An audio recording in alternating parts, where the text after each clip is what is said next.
Hello and a very good afternoon to all the participants. Sir, Dr. Anuj Saxena, sir, I welcome you on the behalf of Institute of Agricultural Sciences and the entire SAGE family. Today we are gathered on this platform to listen expert talk of Dr. Anuj Saxena, sir. Sir, before starting, sir, am I audible to all of you? Hello. Yes, ma'am. Yes, ma'am. Yes, ma'am. Yes, ma'am. Before starting the session, I would like to play a short video of our esteemed university. Varsha ma'am, please play the video. Yes, ma'am. Welcome, sir.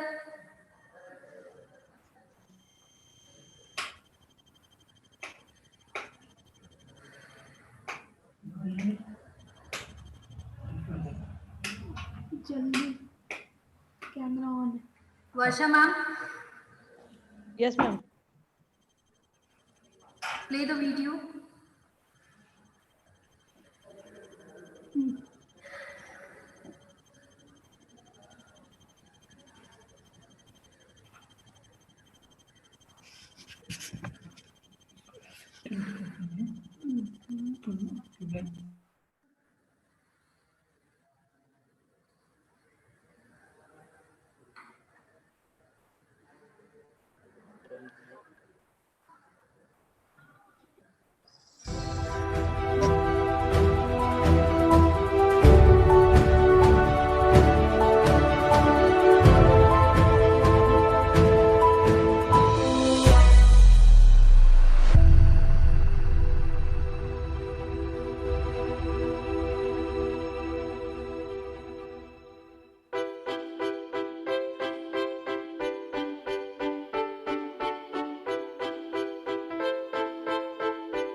Dr. Ishta, please unmute yourself.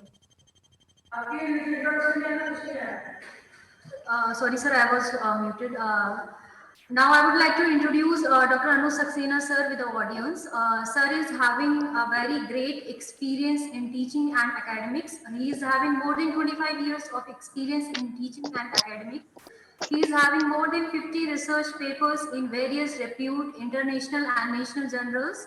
He is also associated with different government bodies, and currently he is working as an associate professor and head of department botany, Sacred Heart Degree College, Sitapur. Sir, I welcome on the behalf of entire SAGE family. It is Thank a you. great pleasure to have you with us.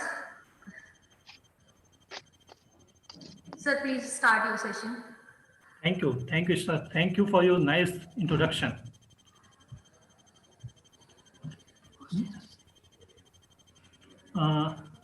May I share my PowerPoints? Yes, sir, you can.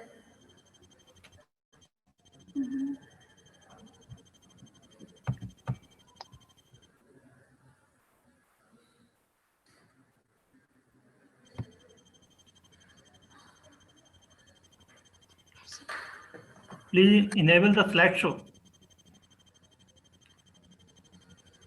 Sorry, sir. Slideshow is disabled. Varsha ma'am, please make sir able to share the slide.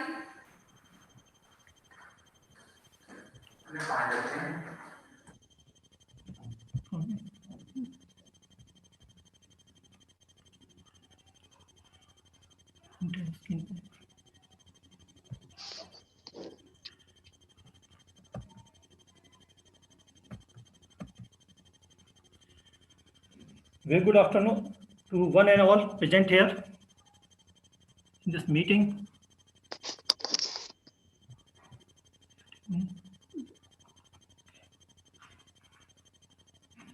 So today I'm very much thankful to Dr. Ishta and the faculty members of SAGE University for giving me an opportunity to share my views and to learn something from your expertise. So the topic of my talk is biodiversity, sustainability, and global prosperity. So first, we can discuss the biodiversity. Shall I continue with the Hindi or English or mix? What is better for you? Sir, Hindi is better for. Okay. Sir, Hindi. You can use mixed language so both the type of students can have a great exposure with your talk. Okay, sure. Thank you. So talk का जो topic है, that is the biodiversity, sustainability, and prosperity, global prosperity. What is biodiversity? But it is made up from two terms, bio plus diversity. Bio, as you know, that is a life, and diversity means variation. So variety of the life form is present on this planet Earth. And all life forms are having a fine intricate network. Each and every component of living creature present on this planet Earth is important for our existence. इस planet Earth पर जितने भी organism हैं, वो सब एक दूसरे के साथ एक इंट्रिकेट नेटवर्क के द्वारा जुड़े हुए हैं, और वो फाइन इंट्रिकेट नेटवर्क जो है वही इस नेचर के पर लाइफ के एग्जिस्टेंस का रूट कॉज है.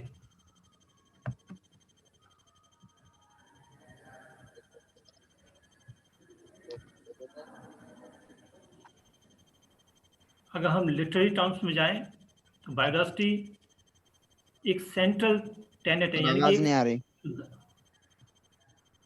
am I audible to you? Yes, Am I sir. audible to you? Yes, sir. Okay. Yes, sir.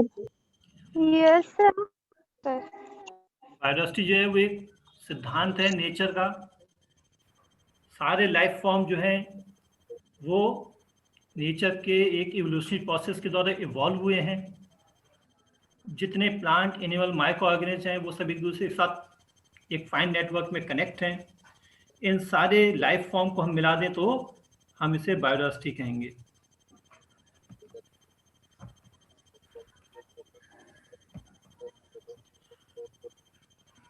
हम जानते हैं कि अर्थ का जो एवोल्यूशन हुआ है लगभग 4.8 बिलियन ईयर्स पहले हुआ है, और 4.8 बिलियन ईयर्स पहले जो है अर्थ फॉर्म हुई, और लगभग 3.8 बिलियन ईयर्स बिफोर इस प्लेनेट अर्थ पर लाइफ का इवोल्यूशन स्टार्ट हुआ। अभी कैसे इवॉल्व हुए ये सब हम सब जानते हैं। ओपनिंग थ्योरी हम सबने पढ़ी है, स्टैनली मिलर हाइपोथेसिस हमने पढ़ी है, और डर्बेंस्की की जो हाइपोथेसिस है वो सब हम लोगों ने पढ़ी हुई है, तो हम उस डिटेल में नहीं जाना चाहते। बट एनीवे 3.8 ईयर्स बिफोर जो है लाइफ का एवोल्यूशन स्टार्ट हुआ, और वहाँ से लाइफ इवॉल्व होते होते होते होते जो आज हमारे चारों तरफ प्लांट, एनिमल, माइक्रोब्स, जितनी लाइफ फॉर्म हमारे चारों तरफ बिखरी हुई है वो इस इवोल्यूशनरी प्रोसेस के द्वारा होते होते होते हम तक पहुँची है। इसका मतलब आज हमारे सामने जितने प्लांट और एनिमल और माइक्रोब्स हैं, जितनी तरह की लाइफ फॉर्म है, उन सब ने 3.8 बिलियन ईयर्स की जर्नी पास की है। ये इसका एक पिक्टोरियल है। 5 बिलियन ईयर्स बिफोर जो है, लगभग 5 बिलियन ईयर्स बिफोर जो है अर्थ का फॉर्मेशन स्टार्ट हुआ। अर्थ के बाद जो है अदर ऑर्गेनिज्म जो है वो फॉर्म होना शुरू हुए। लगभग 10 million years before human evolution start हुआ। 10,000 साल पहले ह्यूमन जो है वो सिविलाइजेशन स्टार्ट हुआ।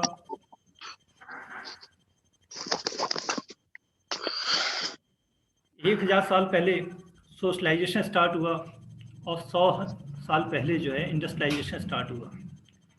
और आज हम जो है यहाँ पर आके खड़े हुए हैं। इसके आगे हम कहाँ जाएंगे, और यहाँ पर हम आके खड़े हुए हैं वहाँ हमने क्या पाया है और क्या खोया है। जो 3.8 बिलियन ईयर्स की अर्थ की तपस्या है, उस तपस्या से जो हमने इतनी लाइफ फॉर्म पाई थी, उसमें से हमने क्या हमारे पास बचा है, क्या हम खो चुके हैं और क्या हम खोने जा रहे हैं। आज हम आप सब उसी बात को डिस्कस करने के लिए यहाँ उपस्थित हैं। ये ह्यूमन इवोल्यूशन है। डिफरेंट टाइप का ह्यूमन, मतलब आप सबने पढ़ा ही, तो वो ह्यूमन इवोल्यूशन जो है थ्रू एजेस हम आज होमो सैपियंस तक पहुंच पाए। हम जानते हैं मायोसीन इपॉक में ह्यूमन इवोल्यूशन स्टार्ट हुआ। अगर हम पूरी अर्थ जैसे मैंने आपको बताया 4.8 बिलियन ईयर्स पुरानी है लगभग, और ह्यूमन इवोल्यूशन मायोसीन एरा का है। तो अगर हम इसको देखें तो पूरी अर्थ के रेस्पेक्ट में इंसान की ज़िंदगी कुछ मिनटों की है, और इन कुछ मिनटों में इंसान ने बहुत कुछ बदल के रख दिया है।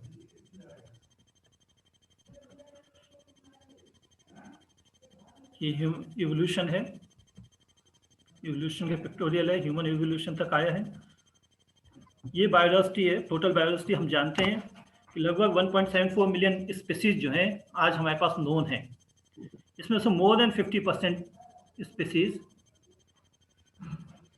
इसमें से 50% से ऊपर जो है वो इंसेक्ट को बिलोंग करती हैं।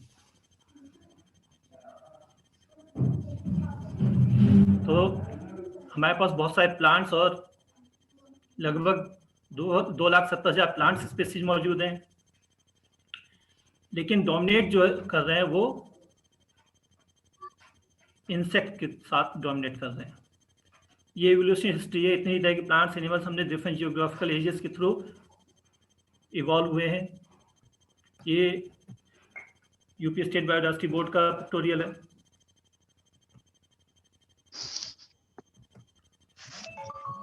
टर्म बायोडायवर्सिटी जो है वो एक्चुअली थॉमस लवजॉय ने 1980 में बायोलॉजिकल डायवर्सिटी टर्म इजाद किया था। फिर रोजन ने जो है इसको कन्वर्ट किया बायोडायवर्सिटी में 1985 में। So now it is the biodiversity is a popular term that we are using nowadays. Official definition जो बायोडायवर्सिटी की है वो CBD के अकॉर्डिंग मानी जाती है, कन्वेंशन ऑफ बायोलॉजिकल डायवर्सिटी, और उसके अकॉर्डिंग सब तरह के इकोसिस्टम में। Excuse me, sir. Sorry for the interruption, sir. Please make me host. You are the host now. वो होस्ट नहीं, okay sure.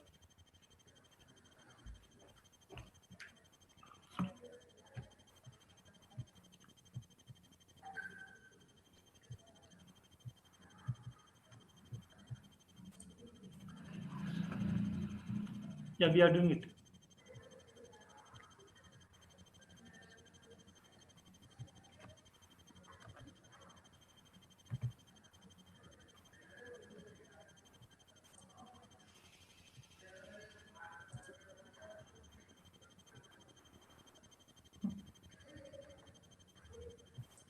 Thank you, sir.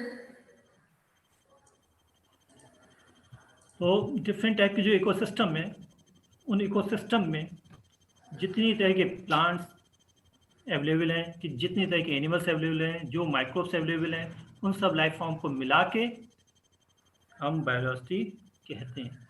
जो ऑफिशियल डेफिनेशन है तो टेक्निकल टर्म में है, मैं उसमें जाना नहीं चाह रहा।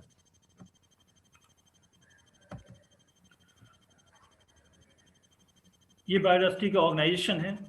सो CBD के अकॉर्डिंग डिफरेंट इकोसिस्टम में जितने जेनेटिक वेरिएबिलिटी है, जितने जीन्स जेनेटिक वेरिएबिलिटी यानी कि स्पीसीज और जीनस हैं, उन सबको मिलाकर हम बायोडायवर्सिटी कहते हैं। तो इसको हम इस तरह से बांट सकते हैं: इकोलॉजिकल डायवर्सिटी,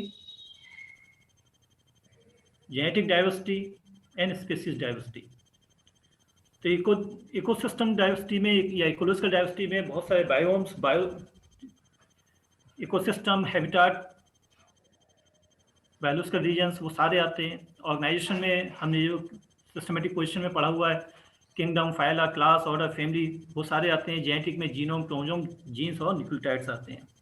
सो इनका वेरिएशन किस तरह से, that we can see now. So we are having the 3 type of the diversity: ecosystem diversity, then the species diversity, then the genetic diversity. इन सबको मिला दें तो बायोलॉजिकल डायवर्सिटी या biodiversity.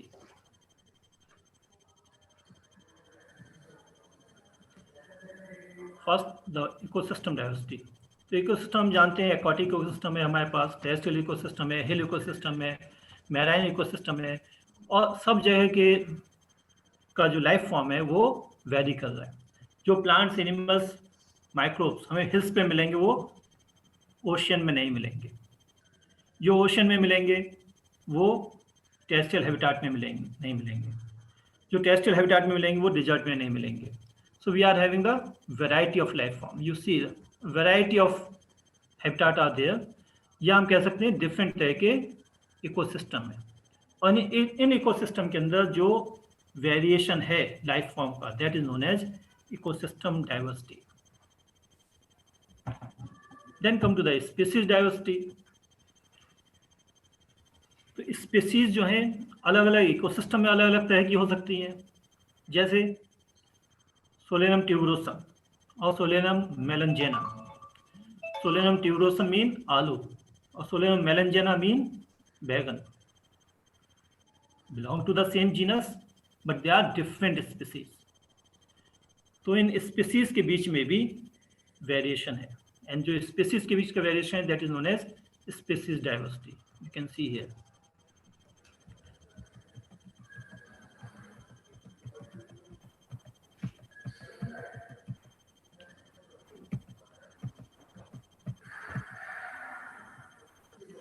Third one is the genetic diversity. Within the species जो variation है that is known as genetic diversity. जैसे एक ब्रिटिश पर्सन और एक African, you can easily distinguish. Both belong to the same species, Homo sapien, and the difference is because of the difference in the genetic makeup. You see, all belong to the, in a one picture mean all the individuals belonging to the same species, but still there is a quite variation. Her figure में सब एक species को belong कर रहे हैं, लेकिन उनके बीच में वेरिएशन अभी भी है, और ये ह्यूमन बीइंग्स में वेरिएशन है। तो ये जो वेरिएशन है एक ही स्पीसीज को बिलोंग कर रहे हैं, लेकिन जेनेटिक मेकअप में स्लाइट वेरिएशन होने की वजह say that variation is there. इसी तरह से पैंथर टाइग्रिस, उसकी 8 स्पीसीज है, 5 आज हमारे पास हैं, 3 एक्सटिंक्ट हो चुकी हैं। तो सभी एक स्पीसीज को बिलोंग करते हैं, लेकिन फिर भी we are having the variation. This pie chart we have already seen earlier on. Biodiversity India के रेस्पेक्ट में क्यों इंपॉर्टेंट है? तो India is one of the 12th mega diversity centre. तो वर्ल्ड में जो मेगा डायवर्सिटी सेंटर्स हैं उनमें भारत जो है एक मेगा डायवर्सिटी सेंटर है। Total 12 mega diversity centre recognise हैं, उनमें से एक भारत है। इसी तरह से रशियन साइंटिस्ट थे एनआई वेवलॉव, उन्होंने ग्लोब में 8 सेंटर ऑफ ओरिजिन एस्टेब्लिश किए हैं। उनमें से एक सेंटर ऑफ ओरिजिन जो है वो भारत को बिलोंग करता है। इसका सेंटर ऑफ ओरिजिन मीन जहाँ पर मैक्सिमम स्पीसीज ओरिजिनेट हुई, that is known as centre of origin. तो भारत जो है 8 वेवलॉव सेंटर में से भी एक है। भारत में लगभग 166 स्पीसीज ऑफ क्रॉप प्लांट और 320 species of the wild relatives of the cultivated crops, इनका ये नेटिव हाउस है, यानी कि यहाँ से ओरिजिनेट हुई हैं। इन स्पीसीज को हालांकि आज के समय में रेस्ट ऑफ द वर्ल्ड में भी ये पाई जाती हैं, बट कैसे हुआ, यहाँ से जो है इंट्रोड्यूस किया गया other part of the world में, यानी वहाँ के लिए एक्जोटिक स्पीसीज हैं और हमारे लिए ये नेटिव स्पीसीज हैं। भारत में जो है 12% वर्ल्ड का फ्लोरा और 6.6% वर्ल्ड का फौना मौजूद है, और लैंड एरिया 2.4% है। यानी कि हमारे पास लैंड एरिया कम है, लेकिन ग्लोबल प्रोस्पेक्ट में फ्लोरा एंड फौना हम ज़्यादा सपोर्ट कर रहे हैं, यानी कि we are having rich biodiversity. और ये जो रिच बायोडायवर्सिटी है ये बड़ी इम्पॉर्टेंट है। इस बायोडायवर्सिटी को हम यूज़ करके डेवलपिंग नेशन से डेवलप नेशन में बदल सकते हैं। We are having 90% of the medicinal plants. जो मेडिसिन हमारी आ रही हैं वो मतलब they are root from the medicinal plant, भले चाहे वो एलोपैथिक मेडिसिन सिस्टम से आ रही हो, लेकिन उनकी रूट जो है वो प्लांट ओरिजिन से ही है। 50% lizards and 62% of the amphibians are endemic, mostly found in the Western Ghat. ये नेशनल सिंबल है, हम आप सभी जानते हैं। Banyan is considered as the national tree. Peacock is considered as the national bird. Panther, tigris, that is considered as the Bengal tiger. Royal Bengal tiger, that is the national animal. Lotus, that is an Nelumbium, that is the national flower. Then national aquatic animal, that is the dolphin. South Asian river dolphin is aquatic animal. इन सबको national symbol बनाने का एक reason है। जैसे banyan tree इसलिए बनाया गया है कि ये इसका जो लाइफ स्पान है वो बहुत ज़्यादा है। ये कीस्टोन स्पीसीज की तरह भी काम करता है, यानी कि बहुत सारे लाइफ फॉर्म को सपोर्ट करता है। तो हमारा जो नेशन है उसका भी लाइफ स्पान जो है वो हमेशा इसी की तरह आगे बढ़ते रहना चाहिए। इस तरह से पैंथर टाइग्रिस 1973 में नेशनल एनिमल के रूप में अडॉप्ट किया गया, लेकिन इससे पहले हमारे पास नेशनल एनिमल जो था वो लॉयन था। 73 में हमने जो इसको चेंज किया है, क्योंकि इसकी पॉपुलेशन बहुत कम होती चली जा रही थी। तो उसको प्रोटेक्ट करने के लिए, कंजर्व करने के लिए हम लोगों ने बंगाल टाइगर को जो है नेशनल एनिमल के रूप में रिकॉग्नाइज किया। 2011 में इसकी पॉपुलेशन अराउंड 2500 थी, इसी तरह से गेंजेटिक, डॉल्फिन, इनका भी नंबर बहुत कम हो गया था।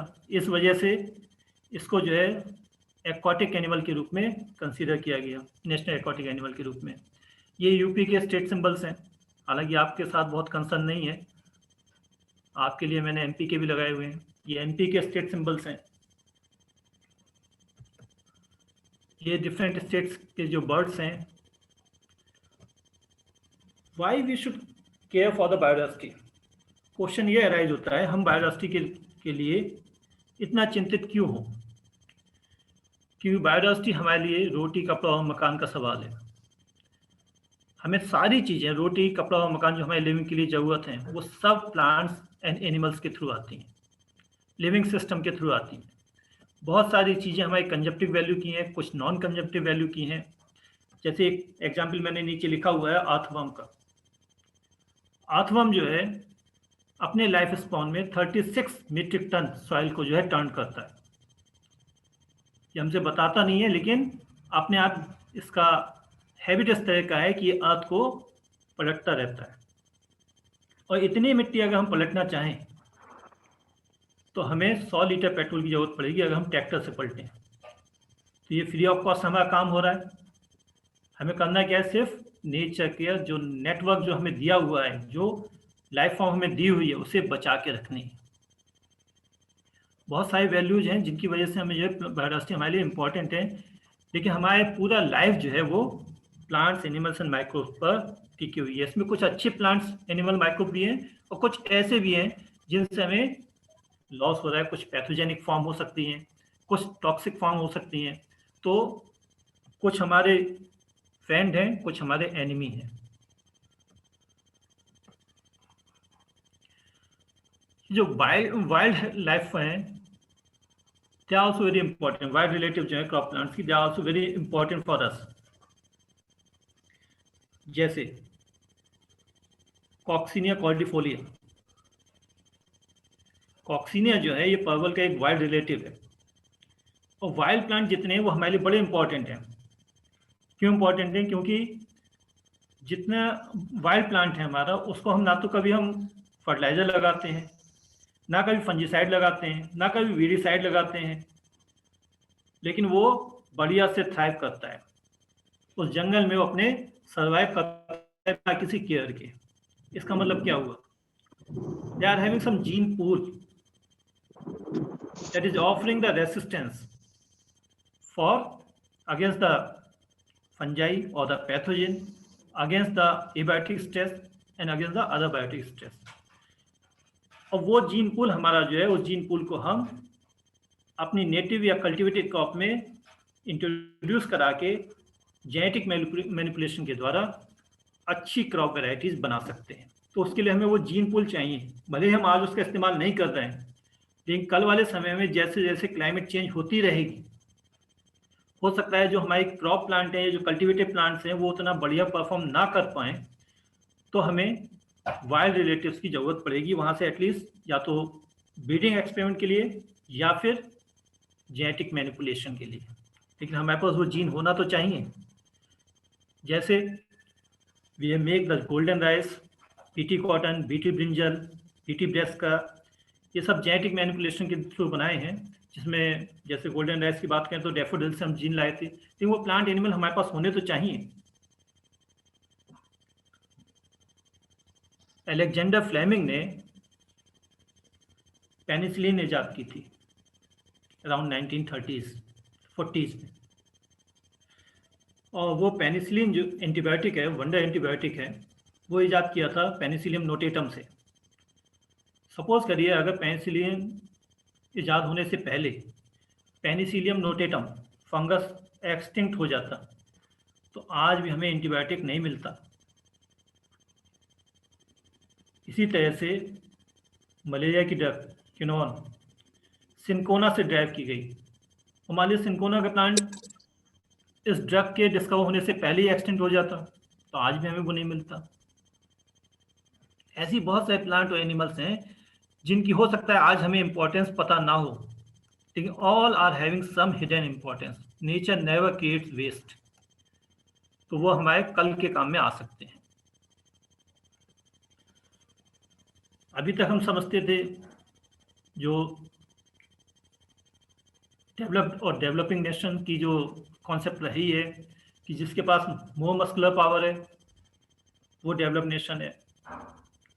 देन वी रियलाइज कि जिसके पास इकोनॉमिकल पावर है वो डेवलप नेशन है। और आज के समय में अगर हम देखें, the country that is rich in the biodiversity will serve as the develop nation, क्योंकि वो जीन जो है वो सबको चाहिए होगा आगे आने वाले समय में।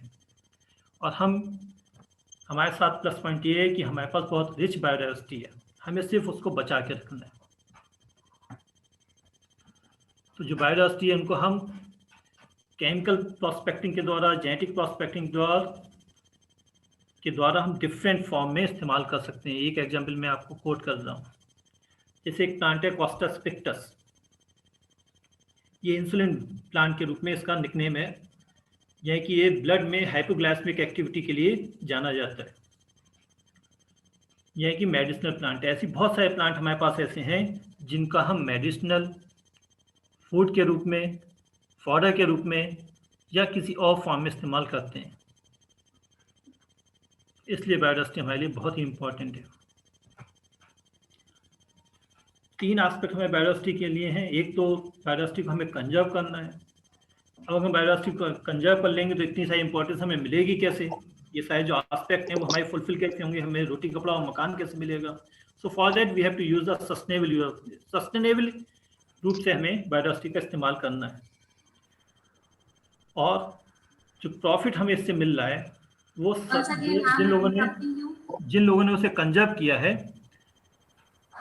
बचा के रखा है उस बायोडाइवर्सिटी को, उनके साथ शेयर करें। Sir, we are having less than 1 minute, so we will again join with the same ID and the password on this Zoom. Okay, sure. This meeting end, again we will join with the same ID and the password. Till then you can continue, sir, please. Shall I continue? Yes, sir. Yeah, sure.